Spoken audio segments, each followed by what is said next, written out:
আমাদের সমাজে কি একটা অদ্ভুত নিয়ম না? একটা ছেলে পৃথিবীতে এসেছে শুধুমাত্র যেন দায়িত্ব নেবার জন্য।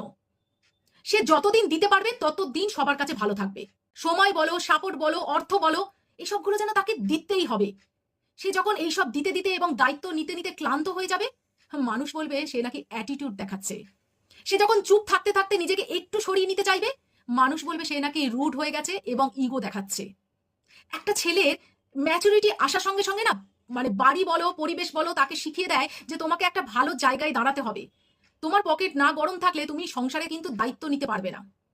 পড়াশোনা শেষ করবার পরে তাকে রীতিমতো বুঝিয়ে দেওয়া হয় যে তোমাকে ইন্টারভিউ দিয়ে ভালো জায়গায় তোমাকে যেতে হবে, কারণ পরবর্তীকালে তোমার যখন সংসারে চাপ আসবে, সেই চাপ তুমি বহন করতে পারবে না।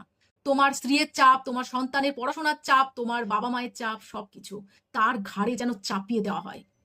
আচ্ছা, আমার বক্তব্য হচ্ছে, একটা ছেলে কি শুধুমাত্র দায়িত্ব নেওয়ার জন্য এই পৃথিবীতে এসছে? তার কি কোনো শখ, আহ্লাদ, আনন্দ জীবনে কিচ্ছু নেই? তোমরাই বলো তো।